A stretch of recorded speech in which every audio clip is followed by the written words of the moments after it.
یا ایھا الذین آمنوا لیبلونکم اللہ بشیء من الصید تنالہ ایدیکم ورماحکم لیعلم اللہ من یخافہ بالغیب، جو کہ اس سورہ مبارکہ کے شروع میں آئی تھی یہ آیت کہ جب تم احرام کی حالت میں ہو تو تم شکار نہیں کر سکتے۔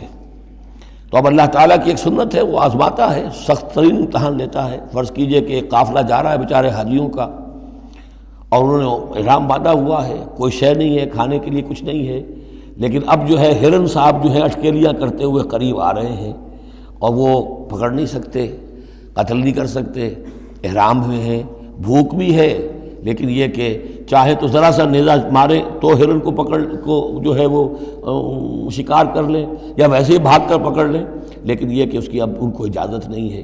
تو اللہ تعالیٰ ایسا کرتا تھا۔ فرمایا یا ایھا الذین آمنوا، اے ایمان، لیبلونکم اللہ، لازماً اللہ تمہیں آزمائے گا، بشیء من الصید، شکار کے ذریعے سے، تنالہ ایدیکم ورماحکم، جن کو کہ پا لیں گے آسانی سے تمہارے ہاتھ اور تمہارے نیزے، لیعلم اللہ من یخافہ بالغیب، تاکہ اللہ دیکھ لے کہ کون ہے وہ لوگ کہ جو غیب میں ہوتے ہوئے بھی اللہ سے ڈرتے رہتے ہیں، کہ موقع ہے، بھوک بھی ہے، ہرن بھی بالکل پاس ہے، بالکل قابو میں ہے، جیسے چاہیں شکار کر لیں، لیکن ہاتھ بندھے ہوئے ہیں اس لیے کہ احرام باندھا ہوا ہے۔ تو جس کے دل میں ایمان ہوگا وہ اپنی بھوک کو برداشت کرے گا، اللہ کے حکم کو نہیں توڑے گا۔ فمن اہتدی بعد ذلک، اب کسی سے غلطی ہو گئی، تجاوز کر بیٹھا، بھوک کا غلبہ زیادہ تھا، فلہ عذاب علیم، اس کے لیے دردناک عذاب ہے۔ البتہ یہ کہ آگے چل کر اس کے لیے ایک کفارہ بھی بتا دیا گیا ہے۔ یا ایھا الذین آمنوا لا تقتلوا الصید وانتم حرم، دیکھو اہل ایمان، جب تم احرام کی حالت میں ہو تو کسی شکار کو قتل مت کرو۔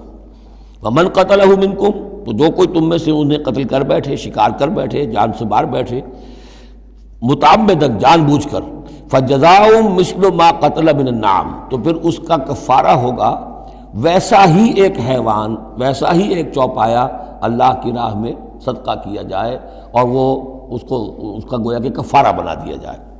کیسا ہے کہ اگر آپ نے ہرن مارا ہے تو پھر بکری یا بھیڑ، نیل گائے اگر مار لی ہے تو پھر گائے، اسی طریقے سے جس قسم کا، جس سائز کا اور جس اسٹیچر کا آپ نے وہ حیوان جو ہے شکار کیا، اسی کا اسے برابر کا چوپایا دینا ہوگا۔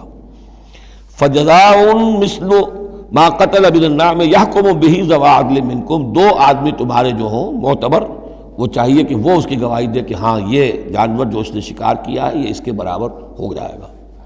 ہدیم بالغ الکعبہ، اور یہ ہدی ہوگی اب یہ جانور، کعبے تک اس کا پہنچنا ہے، کعبے کی نظر ہوگا یہ، او کفارۃ، یا پھر اس کا ایک کفارہ اور بھی ہے، طعام و مساکین، کچھ مساکین کو کھانا کھلانا، صدقہ فطر کے حساب سے ہے یہ جو فقہا نے لکھا ہے، او عدل ذالک صیامن، یا اتنے ہی روزے رکھنا۔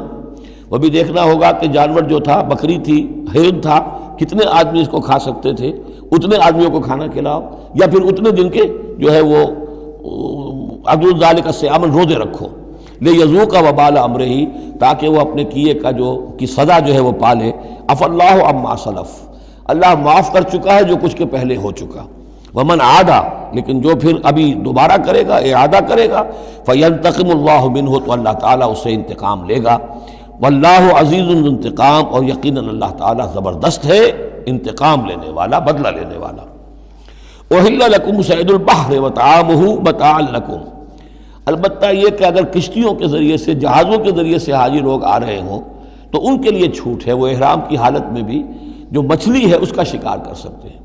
احل لکم صید البحر، سمندر کا، دریا کا جو شکار ہے وہ تمہارے لیے حلال کیا گیا، وطعامہ متاعا لکم وللسیارہ، اور اس کا جو دریا کا کھانا ہے وہ تمہارے لیے بہت اچھا جو ہے فائدے کی چیز ہے، اور سب مسافروں کے لیے۔ اور آج آپ کو معلوم ہے کہ یہ سی فوڈ جو ہے یہ دنیا میں کس قدر یعنی اب معروف بھی ہے، محبوب بھی ہے، مقبول بھی ہے، اور بہت سی برائیوں سے اور بیماریوں سے بچانے والا بھی ہے۔ سی فوڈ یہ تو اب ایک بڑا سمجھیے کہ پوری دنیا کے اندر غذا کا ایک نیا خزانہ ہے کہ جو سامنے آیا لوگوں کے۔ تو فرمایا وطعامہ متاعا لکم وللسیارہ، اس کا جو طعام ہے جو سمندر کے اندر اللہ نے پیدا کیا ہوا ہے، مچھلیاں ہیں یا اور کوئی اسی طریقے کی اللہ نے تمہارے لیے کھانے کی چیزیں پیدا کی ہیں۔ وحرم علیکم صید البر ما دمتم حرما، لیکن خشکی پر شکار کرنا تمہارے لیے جب تک کہ تم احرام میں ہو حرام کر دیا گیا۔ واتقوا اللہ الذی الیہ تحشرون، اور اللہ کا تقوی اختیار کیے رکھو جس کی طرف کہ تمہیں لازماً جمع کر دیا جائے گا، لے جائے جاؤ گے گھیراؤ کر کے۔ جعل اللہ الکعبۃ البیت الحرام قیاما للناس، اللہ تعالیٰ نے کعبے کو جو بیت الحرام ہے، بزرگی والا گھر ہے، اسے لوگوں کے قیام کا باعث بنا دیا ہے۔ والشہر الحرام، اور شہر حرمت والا شہر بھی اللہ تعالیٰ نے معین کیا ہے۔ والہدیہ، اور قربانی کے جانور، ان کا بھی ذکر ہو چکا ہے سورت کے شروع میں۔ والقلائد، اور وہ جانور جن کے گلوں میں پٹے ڈال دیے گئے ہوں نشانی کے طور پر کہ یہ کعبے کے لیے ہدی کے جانور ہیں، یہ سب اللہ تعالیٰ کی طرف سے ہے، اس کی توثیق ہو رہی ہے۔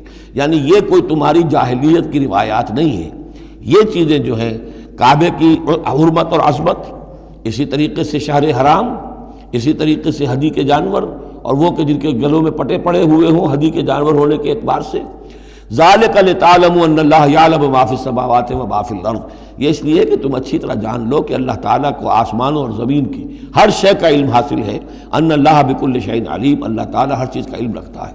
اس کے مقابلے میں 4 چیزیں آئیں گی جو ان کے ہاں حرام ہو گئی تھیں، ان کو پھر کہا جا رہا ہے کہ اس کے لیے کوئی سند نہیں ہے کتاب میں موجود، وہ بعد میں آئیں گی۔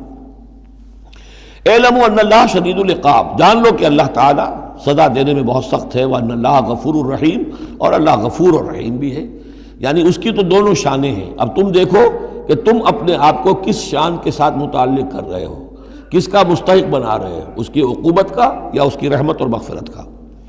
ما علی الرسول الا البلاغ، ہمارے رسول پر سوائے پہنچا دینے کی کوئی ذمہ داری نہیں، باقی ساری ذمہ داری اب تمہاری ہے۔ واللہ یعلم ما تبدون وما تکتمون، اور اللہ جانتا ہے جو کچھ کہ تم ظاہر کرتے ہو اور جو کچھ کہ تم چھپاتے ہو۔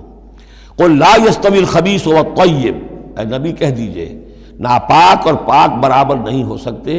ولو اعجبک کثرت الخبیث، چاہے ناپاک شے کی کثرت جو ہے وہ تمہاری آنکھوں کو اچھی لگے۔ آدمی تو چاہتا ہے بہتات ہونی چاہیے بس ہر چیز کی، ناجائز حرام سے آیا ہوا مال ہو جمع ہو گیا ہے، اچھا لگے گا آپ کو، ہے خبیث ہوں۔ تو خبیث اور طیب برابر نہیں ہو سکتے، چاہے کثرت جو ہے خبیث کی وہ جو آنکھوں کو چکا چوندھ تو کرتی ہے، نظر کو خیرہ کرتی ہے، چمک تہذیب حاضر کی۔ فاتقوا اللہ یا اولی الالباب لعلکم تفلحون، تو اللہ کا تقوی اختیار کرو اے ہوش مندو تاکہ تم فلاح پاؤ۔